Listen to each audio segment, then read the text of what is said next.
ألا بذكر الله تطمئن القلوب. أعوذ بالله من الشيطان الرجيم. بسم الله الرحمن الرحيم. يا أيها الذين آمنوا اتقوا الله وكونوا مع الصادقين. صدق الله العلي العظيم. بزرگان محترم اور عزیز دوستوں اور ساتھیوں، میں نے قرآن کریم کی ایک آیت آپ کے سامنے تلاوت کی ہے۔ اللہ رب العزت ارشاد فرما رہے ہیں، یا ایھا الذین آمنوا اتقوا اللہ، اے ایمان والو اللہ کا تقوی اختیار کرو، وکونوا مع الصادقین، اور سچوں کے ساتھ ہو جاؤ۔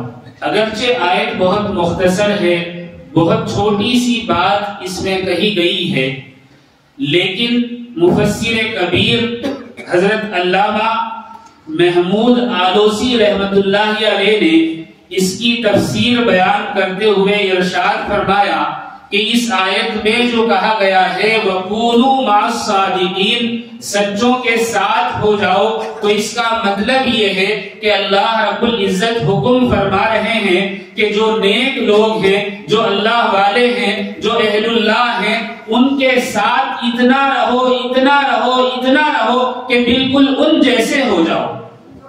معلوم یہ ہوا کہ اللہ رب العزت نے حکم فرمایا ہے، نبی کریم علیہ السلام کی احادیث سے معلوم ہوتا ہے، اور پھر بعد میں صحابہ کے زندگیوں کا مطالعہ کیا جائے، پھر اکابرین کو دیکھا جائے تو معلوم ہوتا ہے کہ اہل اللہ کی صحبت اختیار کرنا نہایت ضروری ہے۔ جب اہل ایمان اہل اللہ کی صحبت میں رہتے ہیں تو پھر شیطان ان پر حاوی نہیں ہو سکتا۔ آپ نے دیکھا ہوگا، مثالیں بہت مشہور ہیں کہ جب لومڑی کی کمر پر شیر کا ہاتھ ہوتا ہے تو وہ اتنی نڈر ہو جاتی ہے، اتنی بہادر ہو جاتی ہے، اور اس میں ایسی بے باکی پیدا ہو جاتی ہے کہ وہ چیتوں سے بھی لڑنے لگتی ہے۔ جب یہی مثال ہے کہ جب اہل ایمان کی کمر پر اللہ والوں کا ہاتھ ہوتا ہے اور ان کا سایہ ہوتا ہے، ان کی صحبت ہوتی ہے، تو پھر اہل ایمان پر شیطان حاوی نہیں ہو سکتا، بلکہ اہل ایمان اور مسلمان شیطان پر حاوی ہو جاتے ہیں، نفس پر غالب آ جاتے ہیں، نفس انہیں بہکا نہیں سکتا، شیطان انہیں بہکا نہیں سکتا۔ اسی لیے کہا گیا ہے کہ یک زمانہ صحبت با اولیاء، یک زمانہ صحبت با اولیاء بہتر 100 سال طاعت بے لیا، یعنی اللہ والوں کی صحبت میں ایک لمحہ گزارنا 100 سال تک اخلاص کے ساتھ عبادت کرنے سے بہتر ہے۔ ایک لمحے میں اللہ والوں کے پاس جو مل جاتا ہے، ایمان کا جو نور پیدا ہو جاتا ہے، دل میں جو حلاوت پیدا ہو جاتی ہے اور ایمان میں جو پختگی آ جاتی ہے، وہ پختگی 100 سال مخلصانہ عبادت سے پیدا نہیں ہو سکتی۔ کانپور میں بہت عرصہ پہلے کچھ ہندو مبلغین نے اپنے مذہب کی تبلیغ کرنی چاہی، اور انہوں نے اپنے مذہب کی دعوت دی، عام دکانداروں کو دعوت دیتے جا رہے تھے، تو اتنے میں ایک مزدور جو نہایت کمزور تھا، مالی اعتبار سے بھی جسمانی اعتبار سے بھی بوڑھا ہو گیا تھا، طاقت جسم میں نہیں تھی، کمر بھی جھک گئی تھی، ایسا مزدور بیچارہ جس کی معاشرے میں بھی کوئی حیثیت نہیں، جب اس کو ہندو مبلغین نے دعوت دی تو دیکھیے اس کا ایمان۔ اس نے کہا کہ اگر تم یہاں سے نہ گئے تو اللہ کی قسم میں اپنا جوتا نکال کر تمہارے سر پر اتنا ماروں گا کہ کوئی ایک بال بھی تمہارے سر پر نہیں رہے گا۔ تم مجھے عام مسلمان سمجھتے ہو، میں حضرت گنگوہی رحمت اللہ علیہ کا مرید ہوں۔ اور اس کی اس بات سے اور اس کرارے جواب سے وہ سب کے سب ڈر کر بھاگ گئے۔ دہلی ہیڈ کوارٹر اطلاع پہنچی کہ بڑے یعنی جن کا ایمان پختہ ہے، جن کے پاس علم ہے، عمل ہے، ان مسلمانوں پر تو دور کی بات، ایک مزدور پر بھی ہمارا بس نہیں چلتا۔ معلوم یہ ہوا اللہ والوں کی صحبت جو ہے وہ ایمان کو ایسی پختگی عطا کر دیتی ہے کہ بے شمار عبادات کے باوجود ایسی پختگی پیدا نہیں ہو سکتی۔ حضرت شیخ سعدی رحمۃ اللہ علیہ نے تحریر فرمایا ہے کہ ایک دوست نے مجھے مٹی دی، اس مٹی کو میں نے مٹھی میں لیا اور سونگا تو اس میں خوشبو آ رہی تھی۔ میں نے مٹی سے پوچھا کہ تو مٹی ہے اور مٹی میں خوشبو کہاں سے پیدا ہو جاتی ہے؟ تو مٹی نے جواب دیا کہ میں ہوں تو مٹی اور مٹی میں خوشبو ہو نہیں سکتی۔ مٹی کی صفت یہ ہے کہ اس میں خوشبو پیدا ہو ہی نہیں سکتی، لیکن تھوڑی سی دیر میں پھولوں کی صحبت میں رہی تو اس صحبت نے مجھے خوشبودار بنا دیا۔ اللہ والوں کی صحبت ایمان میں خوشبو اور حلاوت پیدا کر دیتی، یہ خوشبو پھر اعمال کو مہکا دیتی۔ نبی کریم علیہ السلام کا ارشاد ہے، حضرت ابو ہریرہ رضی اللہ تعالیٰ عنہ روایت کرتے ہیں کہ آقا نامدار محمد عربی صلی اللہ علیہ وسلم نے ارشاد فرمایا، آدمی اپنے دوست کے دین پر ہوتا ہے، لہٰذا ہر شخص کو چاہیے کہ وہ اپنے دوست کو دیکھے۔ معلوم یہ ہوا کہ ہمیں دوستی ایسے ہی لوگوں سے کرنی چاہیے، صحبت ایسے ہی لوگوں کی اختیار کرنی چاہیے اور تعلقات ایسے ہی لوگوں کا اختیار کرنا چاہیے جو اہل ایمان ہوں اور اہل اللہ سے تعلق رکھنے والے ہوں، خود بھی اللہ والے ہوں، نیک ہوں۔ تو معلوم یہ ہوا کہ جب ایسے لوگوں کی صحبت اختیار کی جائے گی تو آدمی ایسا ہی ہو جاتا ہے۔ کشف المحجوب جو تصوف کی بڑی زبردست کتاب ہے، حضرت داتا گنج بخش رحمت اللہ علیہ نے اس میں تحریر فرمایا ہے کہ میں نے دیکھا کہ ایک آدمی طواف کر رہا ہے اور طواف کرتے کرتے اس کی زبان پر کوئی اور دعا نہیں ہے، درود شریف نہیں ہے، بلکہ وہ ایک دعا کر رہا ہے۔ کیا دعا؟ اللہم اصلح اخوانی، اے اللہ میرے بھائیوں کو نیک بنا دے۔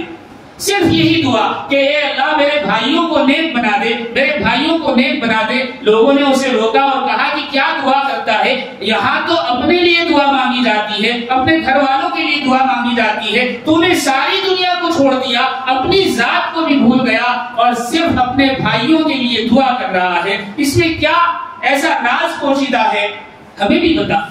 اس نے کہا کہ میں اللہ سے دعا کر رہا ہوں کہ اللہ میرے بھائیوں کو نیک بنا دے۔ اگر میرے بھائی نیک ہوں گے، چاہے وہ خونی ہوں چاہے وہ ایمانی ہوں، اور میں ان کے پاس بیٹھوں گا تو ان کی نیکی کی وجہ سے میں بھی نیک ہو جاؤں گا، اور اگر میں برا ہوا اور وہ بھی برے ہوئے تو پھر تو یہ ممکن نہیں کہ کوئی نیک بن سکے۔ میں اپنے بھائیوں کی نیکی کی دعا کر رہا ہوں کہ جب وہ نیک ہوں گے تو میں خود بخود نیک ہو جاؤں گا۔ جب صحبت ایسی ہو تو پھر دعائیں بھی ایسی ہی آدمی کرتا ہے۔ حضرت عیسیٰ علیہ السلام کے بارے میں آتا ہے کہ آپ بڑی تیزی کے ساتھ بہت جھپٹ کر چلے ہوئے جا رہے تھے۔ کسی نے آپ کو روکا اور کہا کہ آپ تو روح اللہ ہیں، آپ تو حضرت عیسیٰ ہیں، آپ تو اللہ کے رسول ہیں، اللہ کے نبی ہیں، آپ اتنی تیزی سے کہاں جا رہے ہیں؟ حضرت عیسیٰ علیہ السلام نے فرمایا کہ ایک بے وقوف سے پالا پڑ گیا ہے، اس سے جان بچا کر جا رہا ہوں۔ تو اس آدمی نے کہا کہ کیا آپ اللہ کے نبی نہیں ہیں؟ حضرت عیسیٰ نے کہا کہ ہاں میں اللہ کا نبی ہوں۔ تو اس نے کہا کہ کیا آپ کو اللہ نے یہ قوت عطا نہیں کی کہ آپ مردوں کو زندہ کر دیتے ہیں؟ کہا کہ اللہ نے یہ معجزہ عطا کیا ہے۔ کہا کہ کیا آپ مٹی کی چڑیا بنا کر اس پر اللہ کا نام لے کر پھونکتے ہیں اور وہ اڑ جاتی ہے، کیا ایسا نہیں ہے؟ حضرت عیسیٰ نے کہا کہ ہاں ایسا ہی ہے۔ کہا کہ آپ کوڑیوں پر ہاتھ پھیر دیتے ہیں، وہ صحت یاب ہو جاتے ہیں، کیا ایسا نہیں ہے؟ حضرت عیسیٰ نے کہا کہ ہاں بالکل ایسا ہی ہے۔ تو اس شخص نے کہا کہ ایک بے وقوف اپنی بے وقوفی میں مبتلا ہے، وہ بھی تو ایک بیماری میں مبتلا ہے، کیا آپ اس کی اس بیماری کو دور نہیں کر سکتے؟ حضرت عیسیٰ نے اس کو جواب دیا کہ یقیناً بے وقوفی ایک بیماری ہے، اور بے وقوفی جب پیدا ہوتی ہے جب اللہ والوں سے دوری اختیار کر لی جائے، اور جب دوری اختیار کر لی جائے اور بے وقوفی میں آدمی پختہ ہو جائے تو پھر یہ بے وقوفی جو ہے اللہ کی جانب سے قہر ہے، میں اس قہر سے بچنے کے لیے جا رہا ہوں۔ یعنی اہل ایمان جب اہل اللہ کی صحبت سے دور ہوتے ہیں تو اللہ کے یہاں، اللہ کے رسول کے یہاں دین اور ایمان میں اس شخص کا نام بے وقوفوں میں شامل کر دیا جاتا ہے، اس لیے کہ اس کے اعمال اس درجے کے نہیں ہوتے جس درجے کے ہونے چاہیے، اور وہ شخص بیوقوفی پر بیوقوفی کرتا جاتا ہے تو اس سے بڑا بیوقوف کوئی نہیں کہ دنیا اور آخرت کا وہ خسارہ کر رہا۔ امام شافعی رحمۃ اللہ علیہ فرماتے ہیں کہ جن باتوں سے عقل میں اضافہ ہوتا ہے ان میں سر فہرست سب سے اونچے درجے کی جو چیز ہے وہ اللہ والوں کی صحبت ہے۔ معلوم یہ ہوا اہل اللہ کی صحبت میں آدمی عقل مند بن جاتا ہے اور بیوقوفی اس سے دور ہو جاتی ہے کہ وہ دنیا اور آخرت کی بھلائی چاہنے لگتا۔ ایک آدمی کے بارے میں آتا ہے کہ اللہ والے بیٹھے ہوئے تھے تو وہ بھی ان کے پاس ہو کر بیٹھ گیا، ان کی باتیں سنی تو اس کے دل پر اثر ہوا اور اس نے برائی سے گناہوں سے تائب ہو کر نیکی اختیار کر لی، نیک بن گیا، صالح بن گیا، متقی بن گیا۔ چونکہ ساری زندگی گناہوں میں گزری تھی تو لوگوں نے دیکھا کہ یہ تو بڑا نیک ہو گیا ہے، بڑا پارسا ہو گیا ہے، اس میں تو بڑا تقویٰ آ گیا ہے، حاسدین بھی ہوتے ہیں۔ لوگوں نے حسد کیا اور لوگوں نے کہنا شروع کیا کہ یہ تو دکھاوا کرتا ہے۔ جب اسے تانے ملے کہ لوگ مجھے کہہ رہے ہیں کہ یہ دکھاوا کرتا ہے، اس میں اخلاص نہیں ہے، تو وہ اپنے شیخ کے پاس گیا اور اس نے جا کر کہا کہ حضرت معاملہ یہ ہے، اب میں نیک بنا ہوں تو لوگ مجھے تانا دیتے ہیں، میرا دل نہایت صدمے میں ہے۔ تو جب اہل اللہ کی صحبت اختیار کی جاتی ہے تو وہ ایسے ایسے پوائنٹ نکال دیتے ہیں کہ آدمی تصور نہیں کر سکتا۔ تو شیخ نے اپنے مرید سے کہا کہ بھائی یہ بات صدمے کی نہیں، یہ تو نہایت خوشی کی بات ہے۔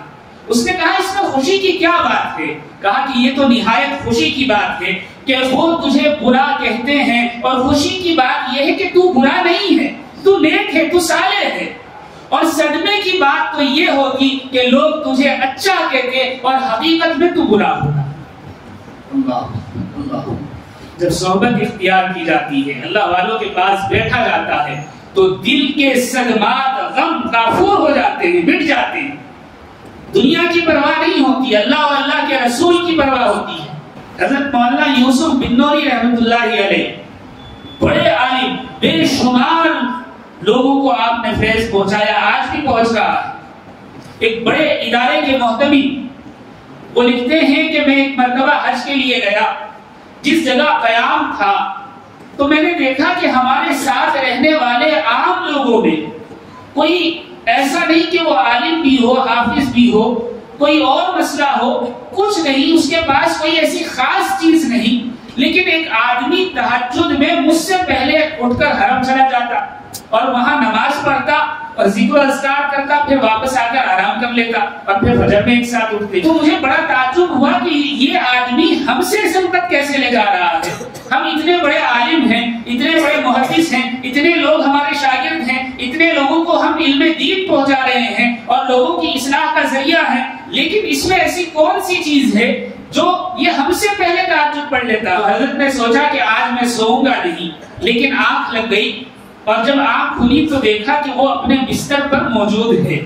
تو حضرت فرماتے ہیں مجھے بڑی خوشی ہوئی اور میں خوشی کے عالم میں جلدی جلدی اٹھا اور میں نے بستر ایک طرف سمیٹا اور بستر سے اٹھ کر وضو کر کے آیا تو دیکھا کہ بستر پر جیسے وہ سو رہا تھا وہ تو سو رہا ہے، برابر میں ایک چیئر پر بیٹھا ہوا وہی آدمی ایک کپ چائے کا لیے ہوئے انتظار کر رہا ہے۔ جب میں پہنچا تو اس نے وہ چائے کا کپ میرے ہاتھ میں دے دیا۔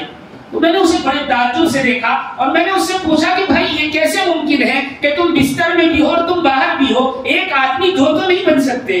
تو اس نے مسکرا کر دیکھا اور اس نے کہا کہ بات دراصل یہ تھی حضرت کہ میں تہجد کے لیے آج جلدی بیدار ہو گیا اور جو وقت میرا متعین ہے اس سے پہلے میں اٹھ کر حرم گیا، تہجد پڑھی، قرآن کریم کی تلاوت کی اور جب وہاں سے پلٹا تو ایک آدمی کو دیکھا کہ وہ نہایت سخت بیمار ہے، بخار میں ہے۔ تو میں نے اس سے کہا کہ بھائی آپ کی قیام گاہ تو دور ہے، میری قیام گاہ قریب ہے، آپ وہاں چلیے، میرے بستر پر آرام کر لینا۔ تو یہ آدمی وہ ہے اور میں آ گیا تھا، مجھے نیند نہیں آ رہی تھی، میں نے چائے بنائی تو آپ بھی بیدار ہو گئے تو میں نے سوچا کہ چائے آپ کو بھی پیش کر دوں۔ حضرت کو بڑا تعجب ہوا۔ حضرت نے کہا کہ بھائی یہ سب بات تو ٹھیک ہے لیکن آج میری بیداری کی وجہ یہ تھی کہ تجھ سے پہلے میں تہجد پڑھنا چاہتا تھا۔ ایسا کون سا عمل ہے کہ تو مجھ سے پہلے حرم پہنچ جاتا ہے اور تہجد پڑھ کر واپس آ جاتا؟ تو شخص نے کہا کہ حضرت میں کوئی عالم نہیں ہوں، میں کوئی حافظ بھی نہیں ہوں، میں کوئی ایسا عمل بھی نہیں کر رہا ہوں کہ لوگوں تک دین پہنچاؤں. لیکن بات دراصل یہ ہے کہ حضرت مولانا احمد علی لاہوری کا میں مرید ہوں. آپ کی زندگی میں نے آپ سے بڑا فیض پایا جس کی وجہ سے تہجد کی مجھے ایسی عادت ہو گئی. تو حضرت نے فرمایا بڑے لوگوں کی بڑی صحبت سے ایسا ہی بڑا فیض حاصل ہوتا ہے جو ہمیں بعد والوں کو نہیں مل سکتا. اللہ وہ عالم نہیں لیکن علماء سے آگے بڑھا ہوا ہے اعمال صالحات میں. وجہ کیا تھی؟ اللہ والوں کی نظر اور صحبت کا اثر. اللہ نے عمل کی توفیق عطا فرمائے. ایک آدمی حضرت مولانا احمد رحمت اللہ علیہ سے بیعت تھا. ایک مرتبہ وہ حضرت کی خدمت میں حاضر ہوا اور آ کر کہا کہ حضرت میرا کوئی کاروبار نہیں ہے, میں بڑا پریشان ہوں, اپنی مفلسی سے تنگ آ گیا ہوں اور کھانے کے لالے پڑ گئے ہیں, آپ مجھے کوئی کام بتا دیں تاکہ میں اسے مضبوطی سے پکڑ لوں اور اس سے حلال کماؤں. تو حضرت نے کہا کہ ایسا ہے, ایک پرچی پر جتنے بھی پیشے ہوتے ہیں دنیا میں, جتنے بھی قسم کے کام ہوتے ہیں وہ لکھ کر لے کر آ. الگ الگ پرچیاں ہونی چاہیے. تو وہ ایک ڈبے میں بہت ساری پرچیاں لے کر آیا اور اس میں تمام قسم کے نام لکھ دیے. اب حضرت نے تو مطلق فرما دیا تھا کہ جتنے بھی پیشے ہوں اتنے لکھ کر لیا, لیکن اس نے تمیز نہیں کی اور حلال اور حرام کام سب لکھ لایا. اب اتفاق یہ کہ حضرت نے ایک پرچی اٹھائی تو اس میں لکھا ہوا تھا چوری. تو حضرت نے فرمایا کہ بھائی اب تم چوری کرو. عقل میں آنے والی بات نہیں ہے لیکن اللہ والوں کی بات بڑی ہوتی ہے. اس نے کہا کہ حضرت یہ تو ایمان کے خلاف ہے. کہا کہ بھائی جب تم لکھ لائے ہو, پرچی نکل آئی ہے, یہ من جانب اللہ ہے, ایسا ہے کہ تم چوری کرو. تو وہ نہ چاہتے ہوئے بھی چوروں کے ایک گروہ میں گینگ میں شامل ہو گیا. چوروں نے کہا کہ بھائی تو نیک لگتا ہے لیکن شرط یہ ہے کہ چوری تو کرے گا, ہم جو کہیں گے وہ تجھے کرنا پڑے گا. اس نے کہا کہ ٹھیک ہے. ابھی 2-4 ہی دن ہوئے تھے, چوروں کو پتا چلا ایک بڑا قافلہ آ رہا ہے. چوروں نے اس قافلے کو لوٹا اور لوٹنے کے بعد اس میں ایک بہت ہی مالدار آدمی تھا, اس کو قید کر لیا, کڈنیپ کر لیا اور اس کو باندھ کر رکھ لیا. اب چوری تو کی تھی, ڈاکہ ڈالا تھا, مالدار آدمی کو اغوا کر لیا. تو ذمہ داری اس آدمی کی لگائی کہ ایسا ہے جتنا مال ہو سکتا ہے اس سے نکلواؤ. اب اس سے جو پوچھا اس نے سب مال کا بتا دیا, وہ مال نکال لیا. اب اس آدمی کے ذمہ یہ بات لگا دی کہ کام کرو, اب اس کے پاس کچھ نہیں بچا, اگر اسے چھوڑ دیا تو ہماری پہچان ہو جائے گی, لہٰذا تم اسے قتل کر دو. تو چونکہ حضرت نے چوری کا حکم دیا تھا, قتل کا حکم نہیں دیا تھا, تو اس نے کہا کہ یہ تو برا ہوگا, ناجائز قتل ہوگا, روز قیامت میں کیا جواب دوں گا. شیخ نے چوری کا کہا تھا, قتل کا تو نہیں کہا تھا. تو اس آدمی نے سوچا کہ میں کیا کروں. سوچتے سوچتے ذہن میں بات آئی اور اس نے اٹھا کر چوروں کے سردار کا ہی قتل کر دیا. جب یہ عالم دیکھا تو سارے چور ڈر کر مال اسباب چھوڑ کر بھاگ گئے. جب وہ سب بھاگے تو اس نے کہا کہ بھائی میں چور تو نہیں تھا لیکن چوری کسی وجہ سے کرنے لگا اور ابھی چند دن پہلے ان کے ساتھ میں شامل ہوا ہوں, لیکن میں قتل نہیں کر سکتا تھا, میرا ضمیر گوارا نہیں کر سکتا اس عمل پر, لہٰذا تم آزاد ہو. اس مالدار نے کہا کہ تم نے میری جان بخشی, تم نہیں جانتے میں کتنا مالدار آدمی ہوں. اور پھر اس نے ایک مال کا بڑا حصہ اس آدمی کو دیا اور کہا کہ یہ میری طرف سے ہدیہ ہے. وہ شخص اپنے شیخ کے پاس آیا اور ساری بات کہی. شیخ نے کہا کہ اب تمہیں چوری کی ضرورت نہیں ہے, جو مال اس نے دیا چاہے اس سے تجارت کرو, چاہے بیٹھ کر کھاؤ, لیکن اللہ کی یاد سے غافل نہ. اگرچہ راستہ غلط تھا لیکن شیخ نے اس کی تربیت ایسی کر دی تھی کہ وہ خود بخود راستے پر آ گیا. آج کے زمانے میں ارتداد کا مسئلہ بہت پھیل رہا ہے. وجہ کیا ہے کہ ہم اللہ والوں کی صحبت سے دور ہیں, اللہ والوں کی صحبت سے دور ہیں. تہجد گزار, نمازوں کی پابندی کرنے والے ایسے نوجوان مرتد ہو رہے ہیں, اللہ رحم فرمائے, جن کا تصور نہیں کر سکتے. اعمال صالحات کی کثرت آدمی کو نہیں بچاتی, علماء کی, اللہ والوں کی اور اہل اللہ کی صحبت انہیں بچاتی ہے. نبی کریم علیہ السلام کی بہت ساری احادیث بھی ہیں اور سیرت کے بہت سارے واقعات بھی ہیں, ہمارے اکابرین کے بہت سارے واقعات بھی ہیں, ان سے رہنمائی مل سکتی ہے. اہل اللہ کی نظر ایسی ہوتی ہے کہ پڑ جائے تو لمحہ بھر میں آدمی کی قسمت تبدیل ہو جاتی ہے۔ ایک آدمی کے بارے میں آتا ہے ہندوستان میں ہی کہ وہ جب مسجد میں داخل ہوتا تو مسجد روشن ہو جاتی، کوئی عالم نہیں اور کوئی ایسا آدمی نہیں کہ اس کا کوئی بڑا مقام و مرتبہ ہو، لیکن مسجد میں داخل ہوتا تو مسجد روشن ہو جاتی۔ تو حضرت حکیم الامت رحمت اللہ علیہ کے استاد حضرت مولانا یعقوب صاحب رحمت اللہ علیہ نے اس آدمی کو بار بار دیکھا کہ دن میں آئے یا رات میں آئے مسجد کے انوارات میں اضافہ ہو جاتا ہے، تو آپ نے لوگوں کو کہا کہ بھائی اس کا پتہ کرو کہ یہ معاملہ کیا ہے۔ دو چار شاگردوں نے اس سے بات کی لیکن وہ کوئی تسلی بخش جواب نہیں لے سکے، تو کہا کہ حضرت آپ سے ملنا چاہتے ہیں، چلیے حضرت سے ملاقات کر لیجئے۔ وہ شخص آیا تو حضرت مولانا یعقوب صاحب رحمۃ اللہ علیہ نے فرمایا کہ بھائی مجھے یہ بتاؤ کہ آپ کے مسجد میں داخل ہونے سے نورانیت کیسے پھیل جاتی ہے، روشنی کیسے آ جاتی ہے؟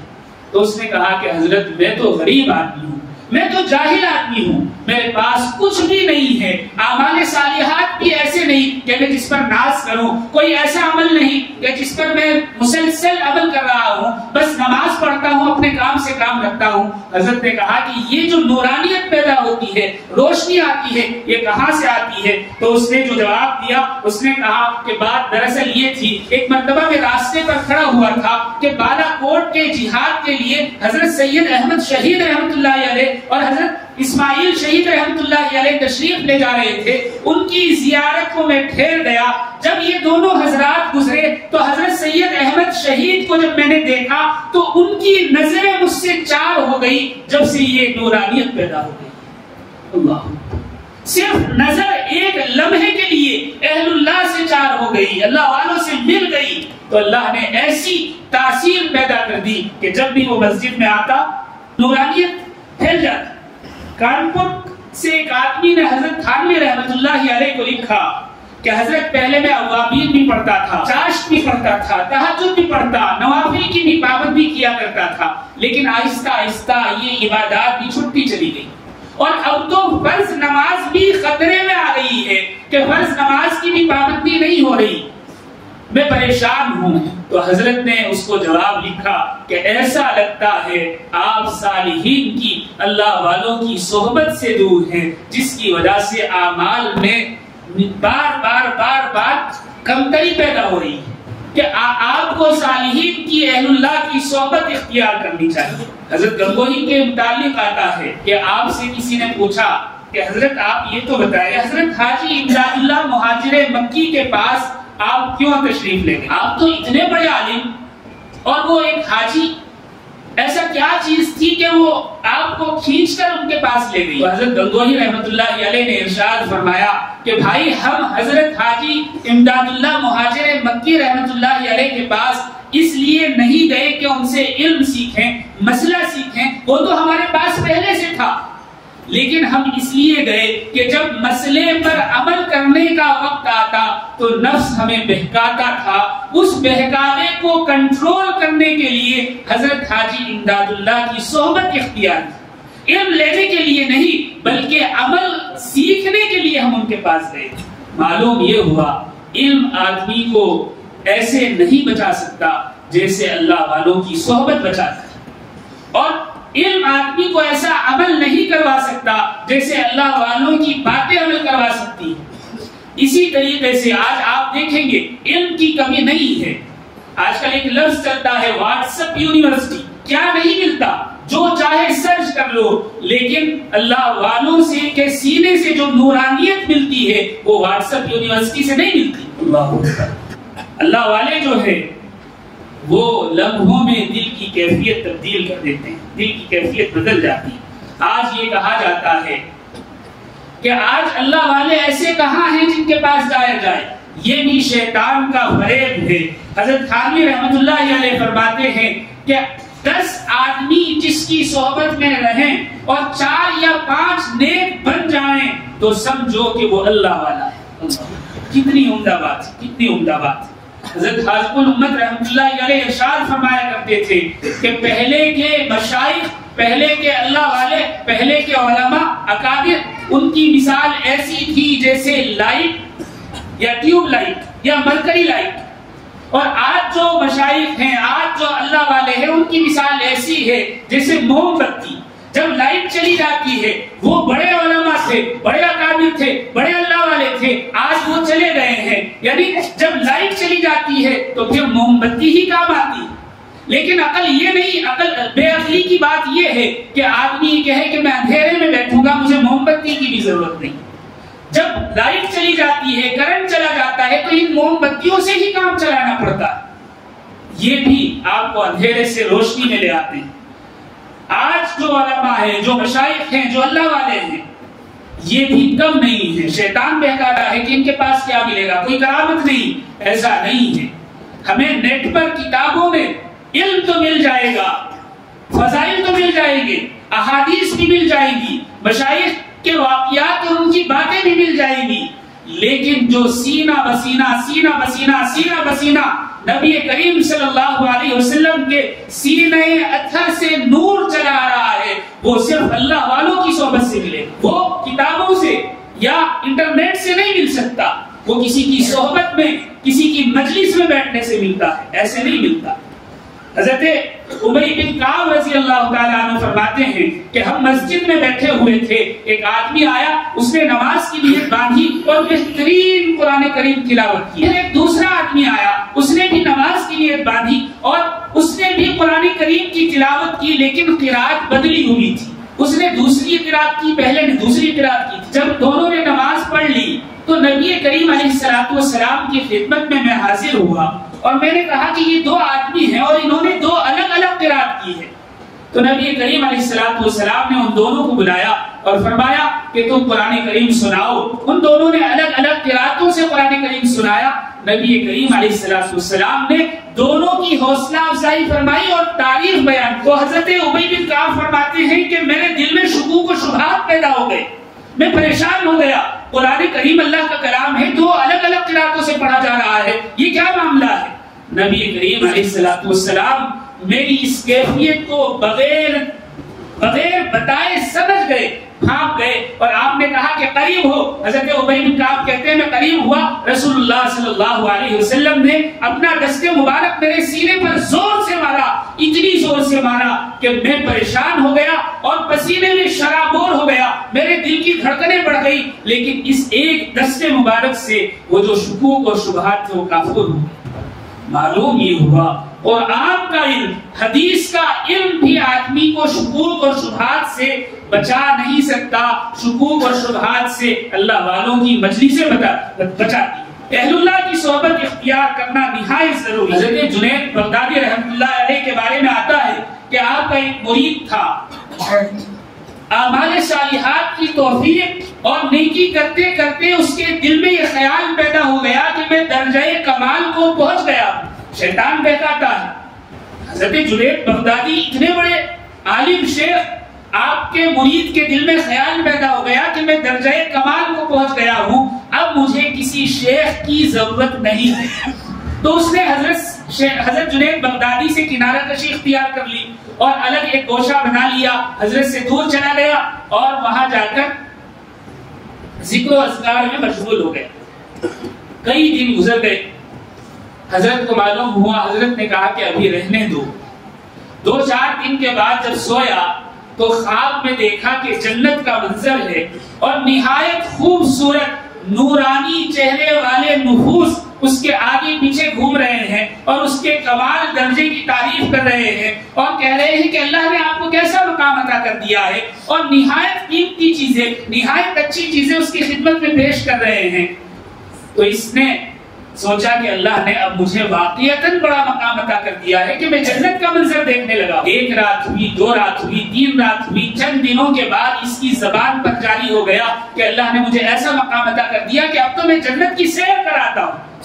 حضرت کو معلوم ہوا، حضرت جنید بغدادی رحمۃ اللہ علیہ اس کے پاس تشریف لے گئے اور جا کر کہا کہ بھائی سنا ہے آپ کو اللہ نے کمال درجہ عطا فرمایا ہے۔ اس نے کہا کہ ہاں حضرت، اللہ نے مجھے درجہ کمال کو پہنچا دیا ہے، آپ کیسے تشریف لائے؟ تو حضرت نے فرمایا کہ بھائی سنا آپ جنت کی سیر کراتے ہیں۔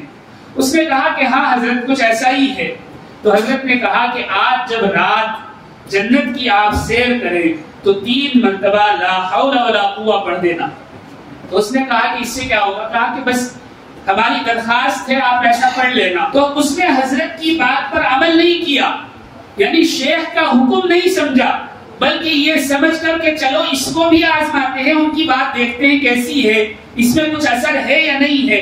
آزمانے کے لیے جب جنت کی سیر کر رہا تھا تو 3 بار لا حول پڑھا. تیسری بار لا حول مکمل نہیں ہوا کہ جو نورانی چہرے والے لوگ اس کے اطراف تھے وہ چیخیں مارتے ہوئے وہاں سے بھاگے. اس نے جب آنکھ کھلی اور دیکھا تو خود کو گندگی میں پایا، ہڈیاں، کچرا، غلاظت وہاں پڑی. یہ سب شیطان کا فریب تھا. تو فوراً تائب ہوا اور حضرت کے پاس دوڑتا ہوا آیا اور کہا کہ حضرت میں سمجھ گیا اللہ والوں کی صحبت سے ایک لمحے کے لیے بھی غافل نہیں ہو سکتا، ورنہ شیطان کے جال میں انسان پھنس جاتا. بات صحیح بھی ہے کہ جب اللہ والوں کی نظر سے، ان کی مجلس سے، ان کی باتوں سے، ان کی صحبت سے ایمان والے دور ہوتے ہیں تو ان کے ایمان پر شیطان ڈاکہ ڈالتا ہے، اور ایسا ڈاکہ ڈالتا ہے کہ آدمی کا نکلنا اس سے مشکل ہو جاتا ہے، اس کے چنگل سے نکل پانا نہایت مشکل ہو جاتا. حضرت عبداللہ بن عباس رضی اللہ تعالیٰ عنہ فرماتے ہیں کہ رسول اللہ صلی اللہ علیہ وسلم سے لوگوں نے معلوم کیا، اے اللہ کے نبی، ہم کیسے لوگوں کی ہم نشینی اختیار کریں، کیسے لوگوں کے پاس بیٹھیں کہ وہ اچھے ہوں. تو نبی کریم علیہ السلام نے ارشاد فرمایا، ایسے لوگوں کے پاس بیٹھو، ایسے لوگوں کی ہم نشینی اختیار کرو جنہیں دیکھ کر تمہیں اللہ کی یاد آ جائے. اور یہ صرف اللہ والوں کے پاس ہی ممکن ہے. پھر رسول اللہ صلی اللہ علیہ وسلم نے ارشاد فرمایا، ایسے لوگوں کی صحبت اختیار کرو کہ جن کی بات سن کر تمہارے علم میں اضافہ ہو، کمی نہ ہو. ایسے لوگوں کی صحبت اختیار کرو کہ ان کے پاس بیٹھ کر ان کی بات سن کر تمہارے علم میں اضافہ ہو. اور پھر آپ نے تیسری بات ارشاد فرمائی، اور ایسے لوگوں کے پاس بیٹھو جن کے اعمال تمہیں آخرت کی یاد دلائیں. اللہ، یہ وہی لوگ ہیں جن کو اہل اللہ کہا جاتا ہے. حضرت انس رضی اللہ تعالیٰ عنہ سے ایک اور روایت ہے، فرماتے ہیں کہ ایک آدمی رسول اللہ صلی اللہ علیہ وسلم کی خدمت میں حاضر ہوا اور اس نے آپ سے سوال کیا کہ اے اللہ کے نبی، قیامت کب آئے گی؟ تو رسول اللہ صلی اللہ علیہ وسلم نے ارشاد فرمایا، تو قیامت کا سوال تو کر رہا ہے کہ کب آئے گی، مجھے بتا قیامت کے لیے تو نے کیا تیاری کی؟ تو وہ شخص شرمندہ ہو گیا اور خاموش ہو گیا. پھر اس نے آہستہ سے کہا، اے اللہ کے نبی، میں نے قیامت کی کوئی تیاری تو نہیں کی ہے، لیکن میں اللہ سے، اللہ کے رسول سے بے انتہا محبت کرتا، اللہ والوں سے محبت کرتا ہوں. تو رسول اللہ صلی اللہ علیہ وسلم نے ارشاد فرمایا، اگر ایسا ہے تو بے فکر ہو جا، بے فکر ہو جا، جس سے تو نے دنیا میں محبت کی تھی، روز قیامت اللہ رب العزت انہی کے ساتھ تجھے اٹھائے گی. حضرت انس فرماتے ہیں کہ اس ارشاد گرامی سے ہم صحابہ کو جتنی خوشی ہوئی، بڑی بڑی آیات اور احادیث سے اتنی خوشی نہیں ملی. اور پھر حضرت انس فرماتے ہیں کہ میں اللہ سے، اللہ کے رسول سے اور حضرت ابوبکر صدیق سے، حضرت عمر فاروق سے صرف اسی لیے محبت کرتا ہوں کہ روز قیامت اللہ تعالیٰ مجھے ان کے ساتھ اٹھائے. اللہ، اسی کو کہا ہے نہ کتابوں سے، نہ وعظوں سے، نہ زر سے پیدا، نہ کتابوں سے، نہ وعظوں سے، نظر سے پیدا، دین ہوتا ہے بزرگوں کی نظر سے پیدا. اللہ رب العزت مجھے بھی اور آپ کو بھی کہنے سننے سے زیادہ عمل کی توفیق عطا فرمائے. وآخر دعوانا ان الحمدللہ. کعبے پہ پڑی جب پہلی نظر، کیا چیز ہے دنیا بھول گیا، کیا چیز ہے دنیا بھول گیا.